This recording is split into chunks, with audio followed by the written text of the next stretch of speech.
Good afternoon, everyone. Thank you so much for taking the time out for this press interaction. As you may be aware, I'm in New York for the meetings called on food security. Yesterday, we attended the ministerial meeting on food security, and I'm just coming out of the debate at the UN Security Council on conflict and food security. On the sidelines of these engagements, I've interacted with a whole host of foreign ministers, with Secretary of State Blinken, with the foreign minister of Italy, with the foreign minister of Turkey. We've also met with UN Secretary General and the President of the General Assembly, and had the opportunity to present Pakistan's point of view a whole host of levels.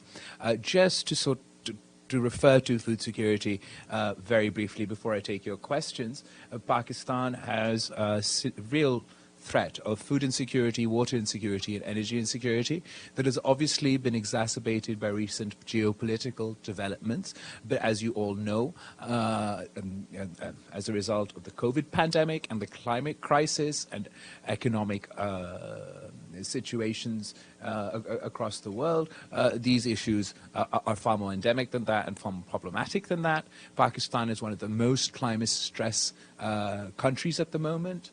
My home province of Sindh is seeing a particularly harsh heat wave. All of Pakistan is currently declared drought hit.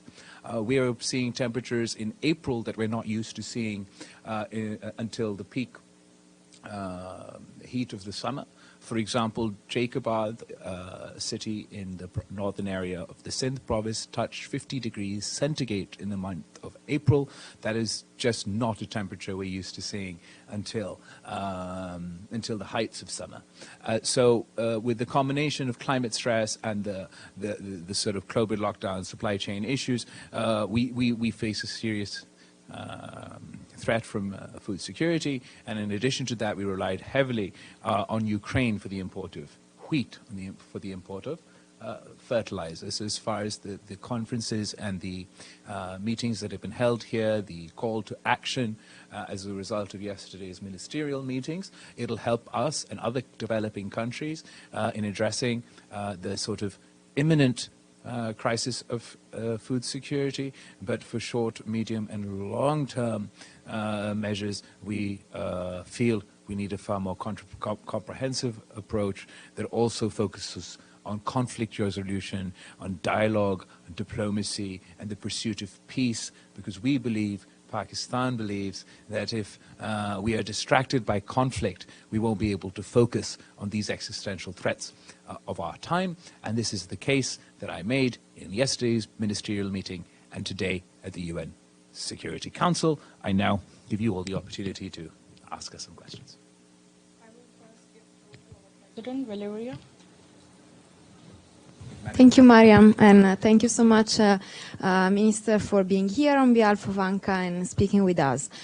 So my question is on food security. So India suspended the wheat export. Are you concerned about this move, and what are the potential consequences for the region? Also, yesterday you met the Italian Foreign Minister Luigi Di Maio, and have you identified together some specific action on food insecurity? Thank you so much. Thank you. Thank you, Madam President, for your question.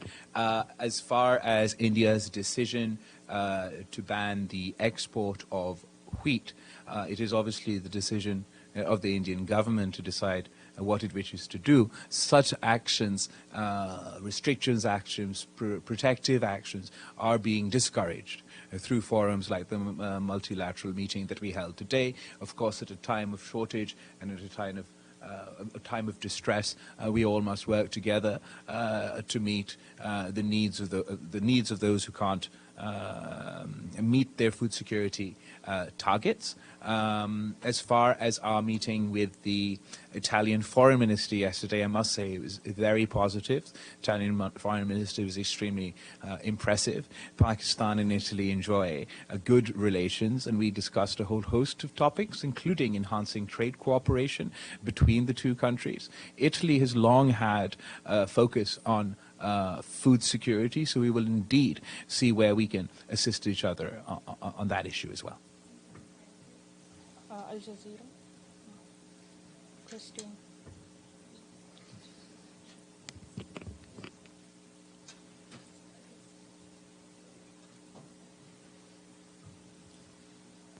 So sorry, jammed in the holder there.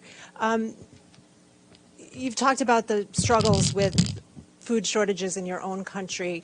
Can you talk about what Pakistan is doing to address wheat shortages in particular? It's been reported that Russia offered your former prime minister discounts on wheat. I know you met with Secretary Blinken yesterday. Has the West offered to help on that front as well? As far as Pakistan's issue with the with sort of food shortage, wheat shortage, we are as we have not been able to meet our wheat production targets for a whole host of reasons, Pakistan is looking to procure wheat from wherever it can at the best rates possible.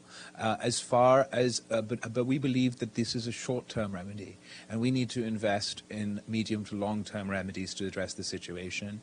In my country, if we're facing food security, water insecurity, and energy insecurity issues, we indeed believe that a large part of that, sort of a large contributing factor, are global geopolitical events and our geographical location.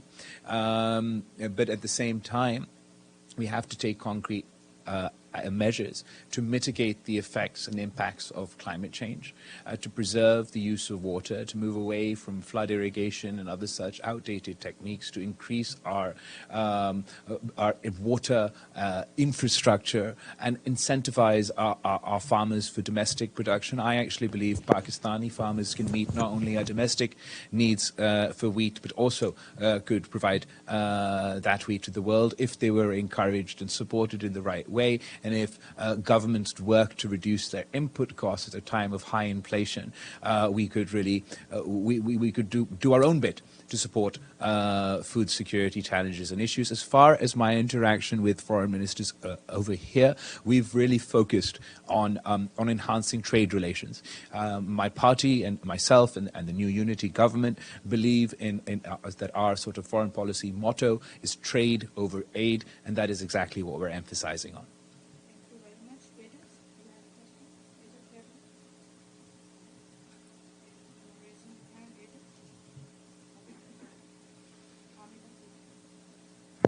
Thank you, Mr. Minister. I'm not Edie, but she'll come around.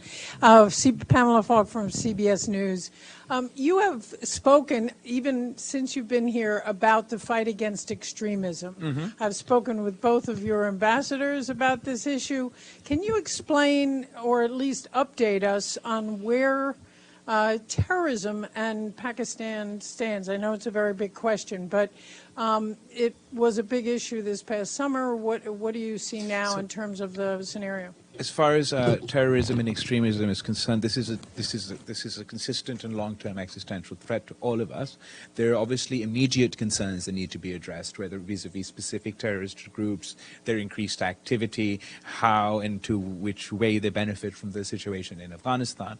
But as far as our country's long-term approach is concerned, that needs a lot of political ownership and consensus and investment in across the board, where we not only fight this the sort of militant component, the kinetic component of this conflict, but we also the ideological component, and we fight the narrative component. The Pakistan has a national action plan that is all-encompassing. It combats hate speech, it combats extremism, it combats this thought, this ideology, this poisonous and toxic ideology, and has a way forward to deal with specific groups. Unfortunately, despite having this plan being born of consensus, it hasn't been owned and implemented in the way it should have been by the previous government, and I would certainly emphasize on the new government, of which I am a part, that we fully own the National Action Plan and implement it, walk the walk, walk the walk that we talk about to ensure the safety not only of future generations in Pakistan, but also in the international world. Thank you so much. Michelle, thank you. Thank you, Minister. Michelle Nichols from Reuters. The previous Pakistan government was a little reluctant to condemn or join a chorus of international governments condemning Putin for his invasion of Ukraine. What is your government's assessment of what Russia has done in Ukraine? And then on a bilateral level, ties between Pakistan and the United States, what challenges do you see in that relationship, and can they be overcome? Thank you. There's no sea change in Pakistan foreign policy between the previous administration and now. We do, of course, have a more nuanced foreign policy, but as far as this particular issue is concerned, Pakistan is in favor of peace. We, from our own perspective and our own experience, have just seen how after decades of conflict in Afghanistan, how ultimately dialogue and diplomacy were the path to a conclusion.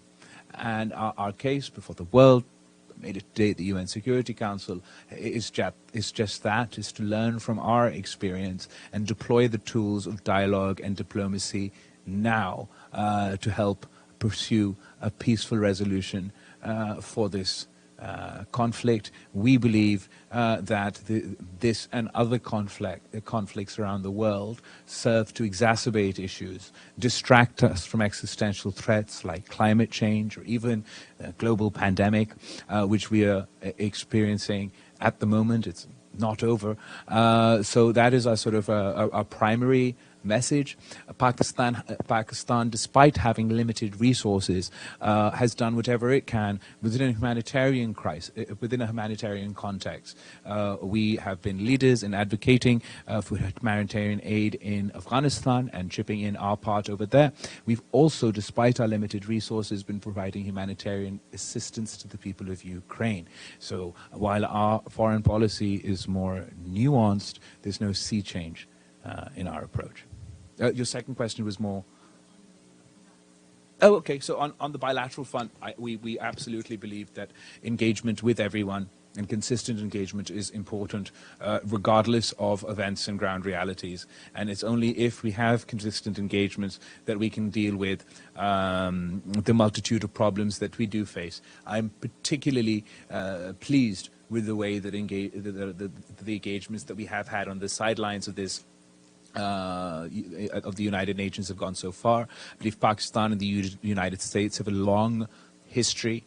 We have a deep, meaningful relationship that has a people-to-people side, a government-to-government side, a business-to-business side, but there's a lot more potential to unlock over there. And we would like to pivot away from a transactory relationship, a one-point agenda relationship, to a more broad-based relationship with a particular emphasis on trade, with a particular, and I'm particularly pleased with my conversations with Secretary of State Blinken on enhancing trade in the agriculture sector, in the energy sector, in the tech and IT sector, on the U.S. administration's initiatives on women empowerment, empowering women entrepreneurs. And I look forward to working with the U.S. government in these fields to provide opportunities for Pakistani business and for American entrepreneurs, because I believe that they hold the key to unlocking the true potential of our bilateral relationship.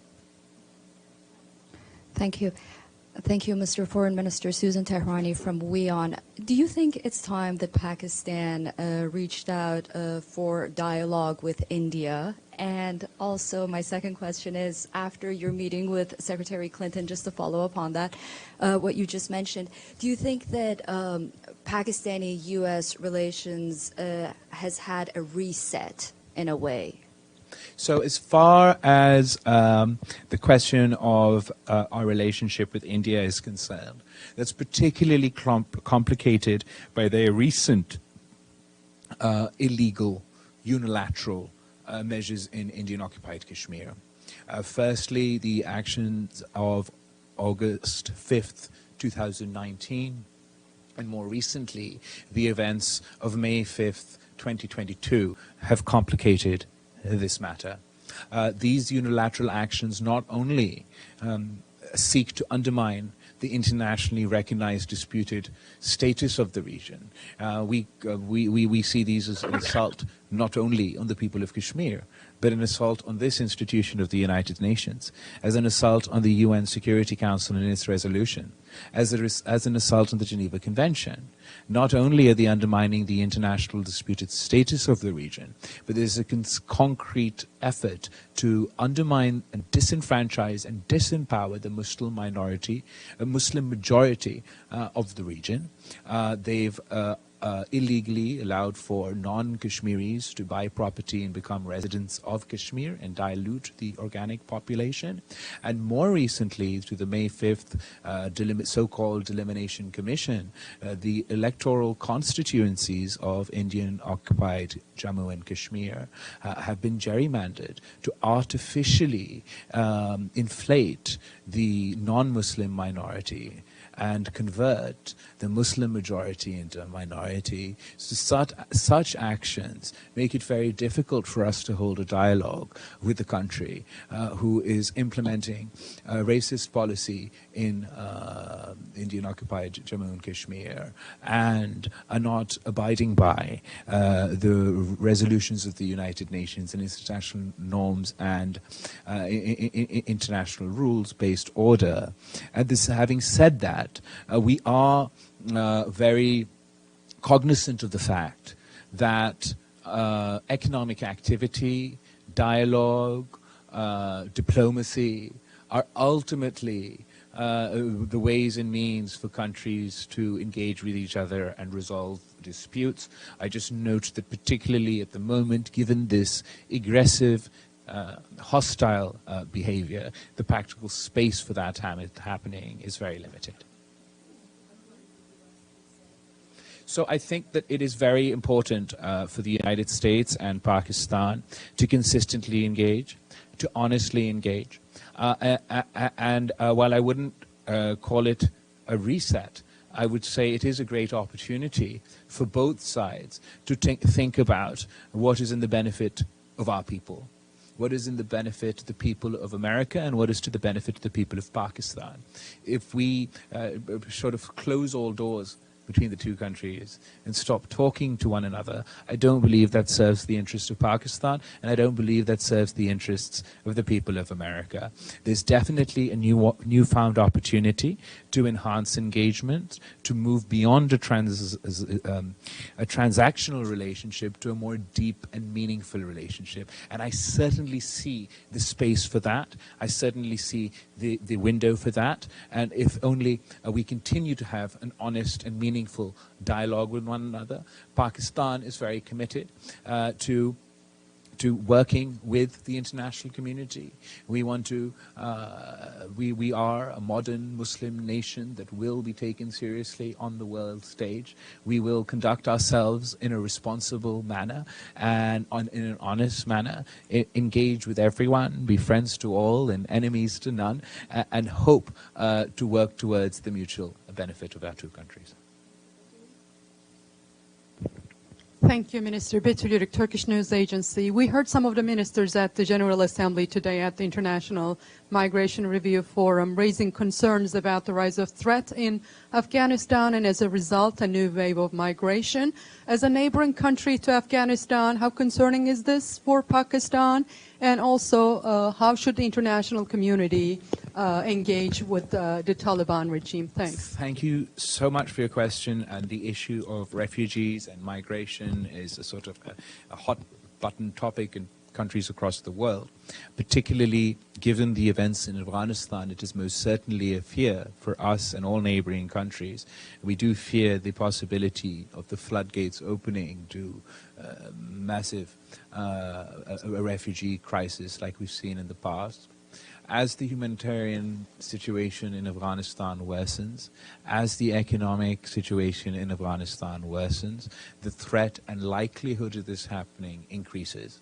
That is why Pakistan is very keen that we don't send a message to the people of Afghanistan yet again that after decades of conflict, that they are by the international community.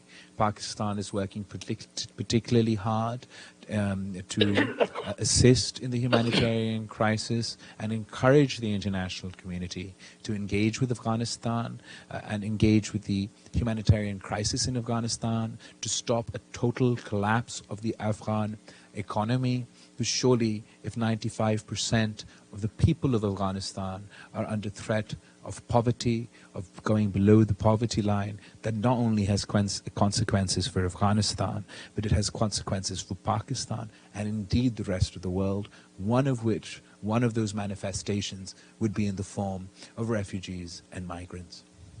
Can I have a follow-up, please, on Yes, Afghanistan? Taliban has rolled back all the sanctions that have been imposed on women in terms of dressing, education, suspending of education. What does your government convey to the Taliban, your position on that? So the Pakistani government is very clear in private and in public that we convey to the new regime in Afghanistan that they live up to their international commitments. Now, whether that is their international commitment to the right to girls' education and allowing the women's rights in Afghanistan within that context, or it's their international commitment to not allow their soil to be used for terrorist activity, or it's their international commitment to form a more inclusive government setup. In our private conversations and in our public conversations, we do insist on these points. As far as the specific question of women's rights are concerned, the previous government may have had its own approach, but as Foreign Minister of Pakistan, I believe when I emphasize the importance of women empowerment, the importance of women's rights, that is not within some sort of Western-imposed construct. We believe that women were given rights by Islam. We believe that the right to education for women is granted because of Islam. The first word in the Quran is Iqra, which means read. It does not say only men read, we are all to read. So Pakistan has had the first female Prime Minister in the Muslim world. She was elected the first time. She was elected a second time. And had she not been assassinated, she would have been elected the third time. So when we speak to the people of Afghanistan, or when we speak to the new regime in Afghanistan about women's rights and their obligation to live by their promises to the international community, we do so not only in light of that, but also because we too believe these are rights of the women and girls in Pakistan and in Afghanistan.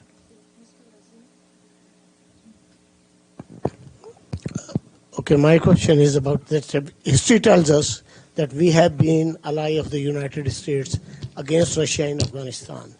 Now, how this new government is trying to overcome that, and secondly, because of the trip to Moscow by the former Prime Minister, there is a wave of disappointment among Europe and America for not, making any condemnation of the Russian invasion. So where does your government stand, and how you are going to make a rapprochement towards that policy? As far as what you're referring to at the start about being allies in Afghanistan, that is also now very old history. That is the history of the 80s, and obviously the Cold War context and what went on there is now part of history. As far as the former Prime Minister's trip to Russia, I would absolutely defend the former Prime Minister of Pakistan. Pakistan's Prime Minister conducted that trip as part of his foreign policy, and without knowing that no one is psychic. No one has a sixth sense.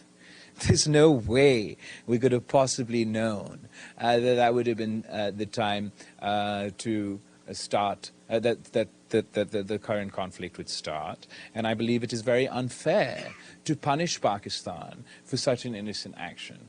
Of course, Pakistan is absolutely clear as far as it comes to the principles of the United Nations, as far as it comes to the principles of non-use of force, and all of the principles of the United Nations, and we stand by the principles of the United Nations. We are not part of any conflict. We do not wish to be part of any conflict. In fact, we will continue to emphasize on the importance of peace. We will continue to emphasize on the importance of dialogue and diplomacy to resolve this conflict as soon as possible. And we will certainly not take any sides or take the sides of any aggressor within this context. But Pakistan has its own problems.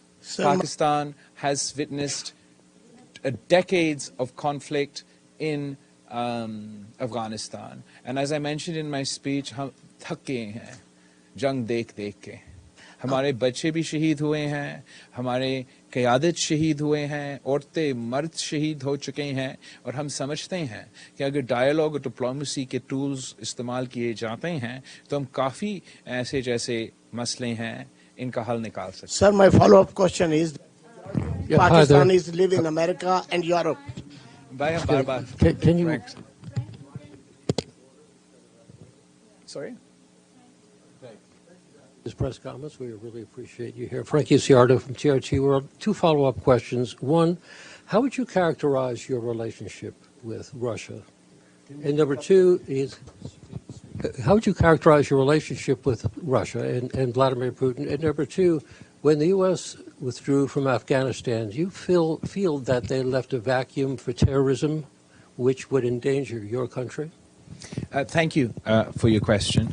Pakistan has a government, has relationships with all states, all governments in the world, and whoever happens to head those governments or head those states, we also have official and diplomatic relations with them. There are no personal relationships between individuals, and their only relationship between states and governments as far as your Russian question is concerned.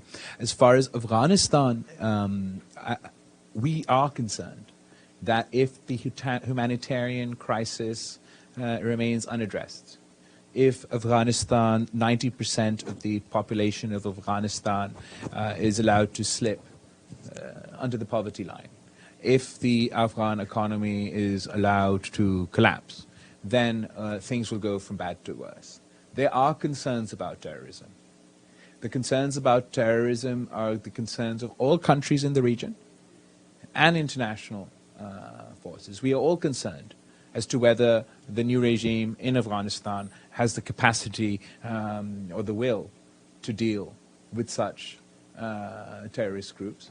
And as we are looking to them to live up to their international obligations, one such obligation was to ensure that no terrorist activity would take place, or their soil would not be used for terrorist activity.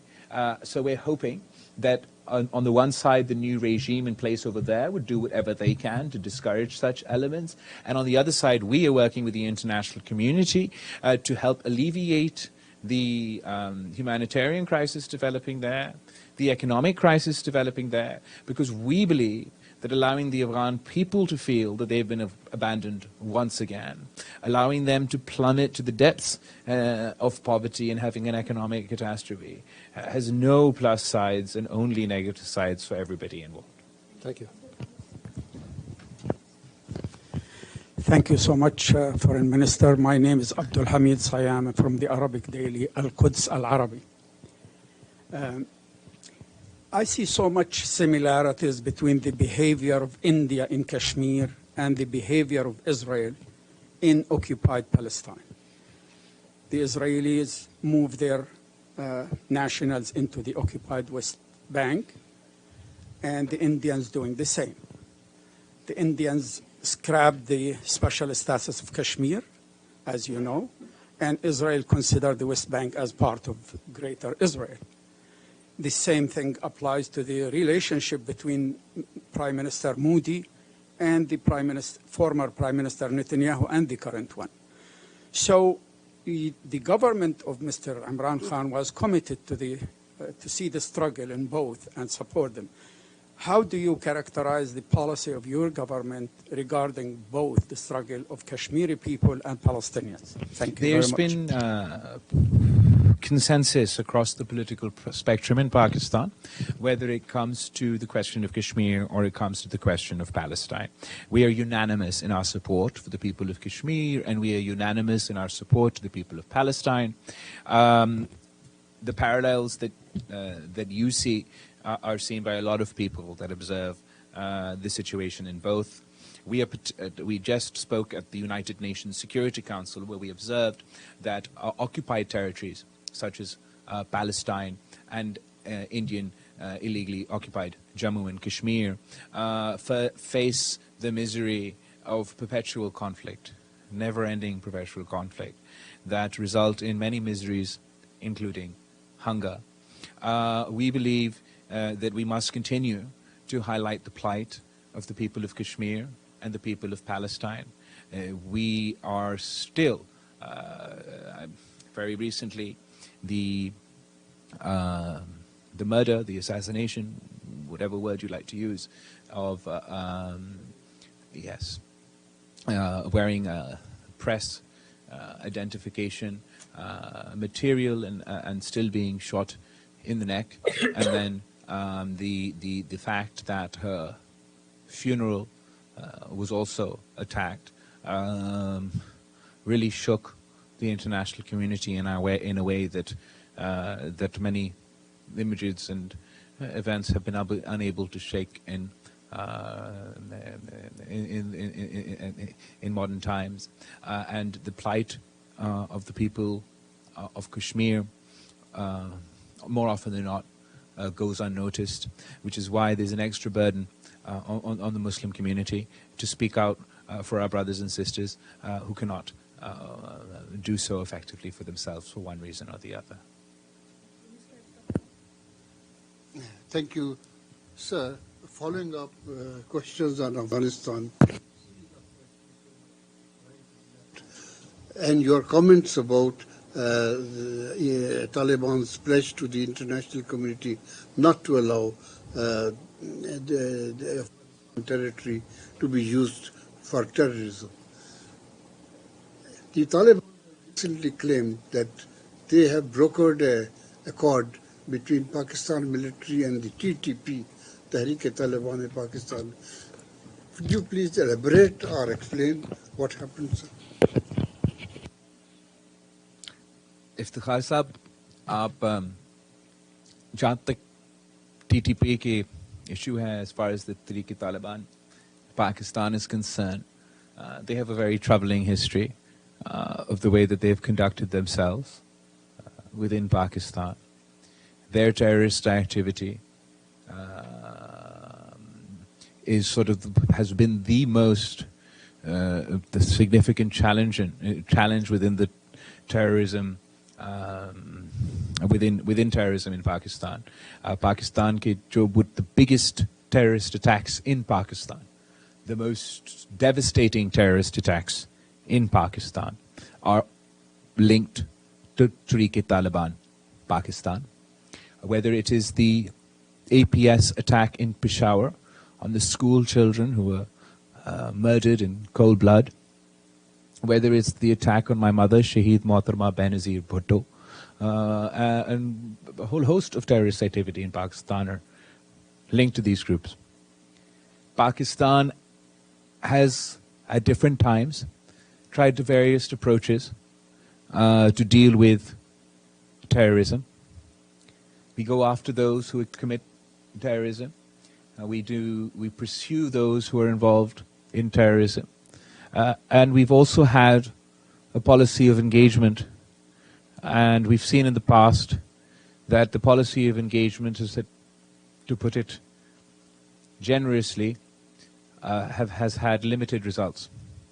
At the moment, there are reports of, as you mentioned, as you stated in your question, and I can't add much more detail to that, other than to say that I'm monitoring the situation and I hope that unlike the past, if there are any dialogues going on right now, that unlike the past, they bear fruit.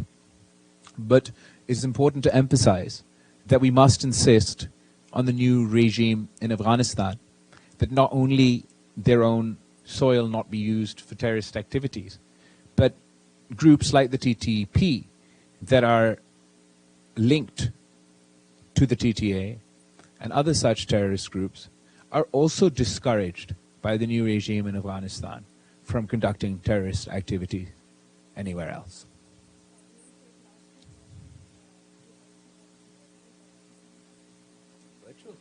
Yeah. You can have a floor. Yeah.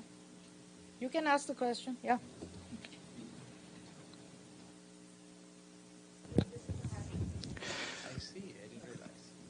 Natiq Nailoğlu, Azerbaijan, Real TV.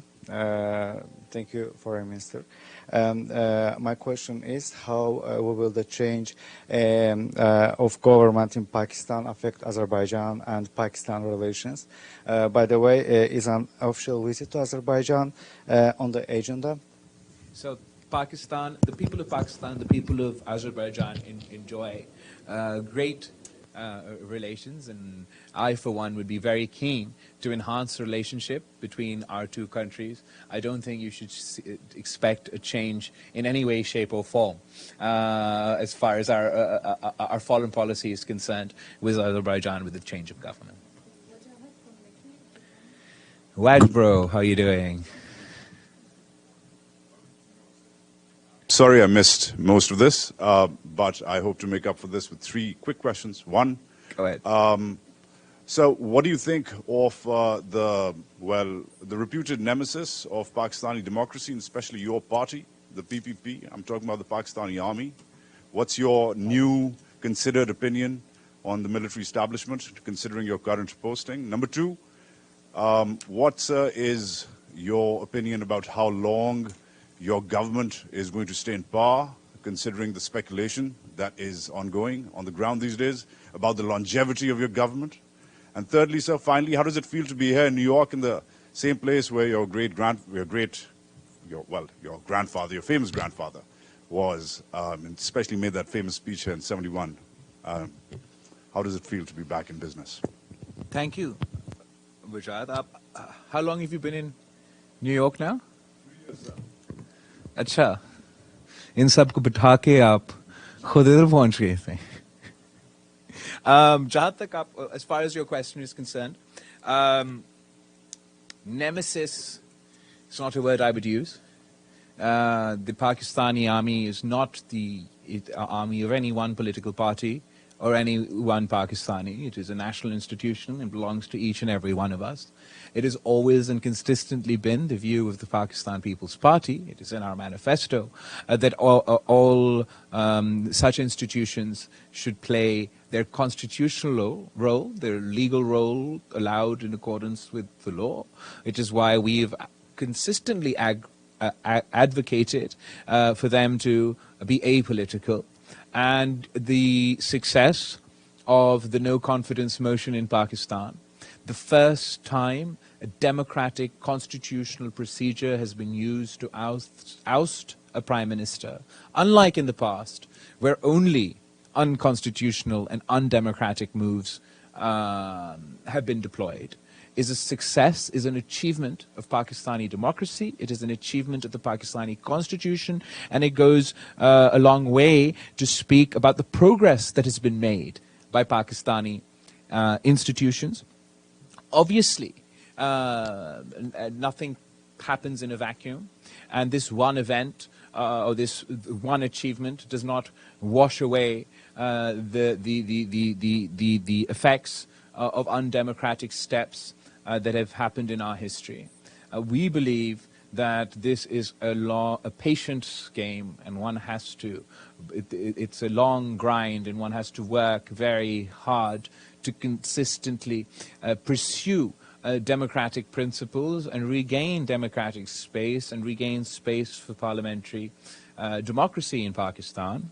The challenge for our new government it is challenging because this is the first time in Pakistani history that any government or any party or group of parties have got off the opposition benches and moved to the Treasury benches. And as you're very, very well aware, the methods used by the former Prime Minister at the moment draw parallels with the methods used by the former President of this country. And America has a 200-year-old democracy, but they too are finding it hard for their democracy to cope with post-fact politics. Well, I don't even see it as post-fact anymore. It's like alternate reality politics, and everybody has their own reality in with which they function. So these challenges for a 200-year-old democracy have been difficult, and they will be difficult for a young democracy like Pakistan, which is why it's all the more important for all political parties in the coalition to come together, to take the difficult decisions necessary to lift Pakistan out of the multitude of challenges that we face. We have, on the international front, we have a foreign policy vacuum. On the domestic front, on the economic front, we have an economic catastrophe staring at us in the face, and we have a highly polarized political society.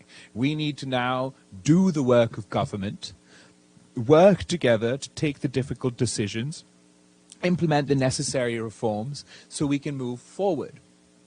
And I believe as long as we do that, and as long as we conduct ourselves in that way, then there is very little to challenge the new government and this extensive coalition. But if we fail to do our own job, then we will face many challenges. Does that answer your question? Did I leave anything? Oh, my grandfather. Yes, absolutely, absolutely. It's been an honor and a privilege and a completely and utterly unexpected, as you know very well. This is not exactly something that I'd planned or a path that one had even expected, but events took its own course, and I find myself here as the Foreign Minister of Pakistan. I sat today in the very same chair where my grandfather gave that famous speech following the East Pakistan crisis at the time, and it is indeed a very humbling experience that I got the opportunity to represent Pakistan and pitch Pakistan's case on the very at the same forum. But I'd like to emphasize that that Sheikh Zulfikar Ali Bhutto, Sheikh Mohtharma Benazir Bhutto made their own mark in history, and we do not imagine that we could fill their shoes. They're towering political personalities and towering figures in history, but we are conducting our own efforts. अपना कोशिश कर रहे हैं कि अपना capacity में पाकिस्तान का नुमाइंदगी करे, पाकिस्तान के अवाम का नुमाइंदगी करे, पाकिस्तान का जो नया नस्ल है उनका नुमाइंदगी करे. And when I conduct myself as the Foreign Minister of Pakistan, then I don't only represent the supporters of the Pakistan People's Party. I represent the people of Pakistan at large, be they supporters of the People's Party, be they supporters of Muslim League Nawaz, or indeed be they supporters of Mr. Imran Khan. So thank you for your question, and it's nice to see you here.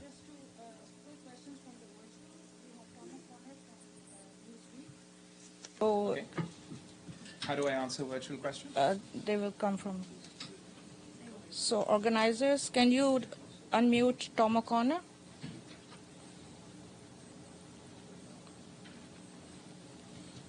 You're from Newsweek. Can you hear me? There's a little bit of an echo for some reason. Hello? Hi, can you hear me? I can hear you from everywhere.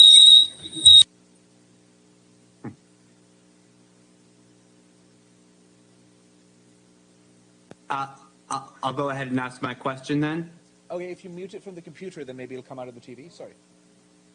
Okay, can you try again? Hello? Oh dear. Okay, unmute it from the computer. It's just doing both. Hello? Hello? Yes. My question is, with Pakistan's new leadership now, one of the things that we've been watching for the United States is how Pakistan will balance its relationship with the United States moving forward, while also at the same time taking into account the United States' growing relationship with India, especially as it relates to the Quad and other regional initiatives. So we're wondering right now, what is Pakistan's main goals in in engaging with the Biden administration, knowing that the U.S.'s broader ambitions seem to be aligning with India at the time? Can you just repeat what you said at the start of your question? Sorry, that bit was a little bit unclear. Sorry, okay, sure, I could start from the beginning. My question was essentially Pakistan's plans to engage with the United States and its broader goals for this relationship with the Biden administration in the context of the Biden administration's engagement now, growing engagement with India as part of the quadrilateral security dialogue and countering China. Pakistan is not insecure about our relationship with the United States, and we believe that the world is big enough for both Pakistan and India to exist. So we see that the United States has absolutely got its own relationship with the government of India, with the people of India, but the United States also has its own relationship with Pakistan and the people of Pakistan. And regardless of the trajectory of U.S.-India relations, I believe that there is a lot of potential for Pakistan-U.S. relations, and it is to the benefit of the people of Pakistan and the people of America that both our governments engage, and we look to provide opportunities to both our people to benefit from our relationship. For example, the people of Pakistan, students in Pakistan are very keen to attend U.S. universities.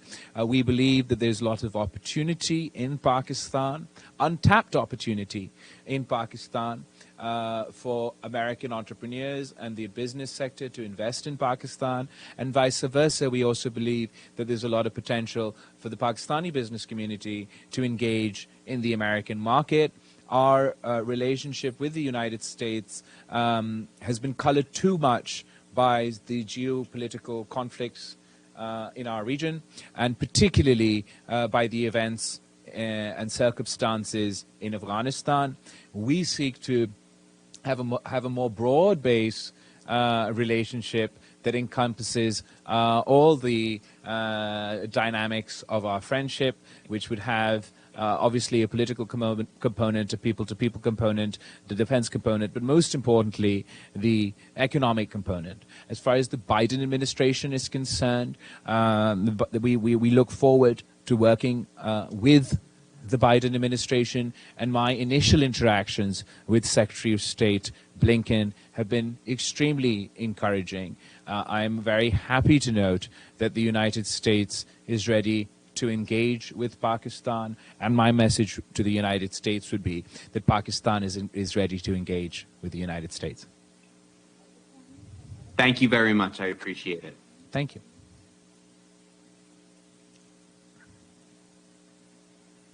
Unmuted.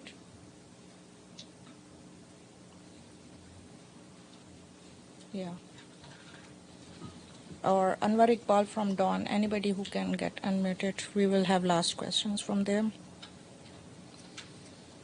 Can you hear me? Yes.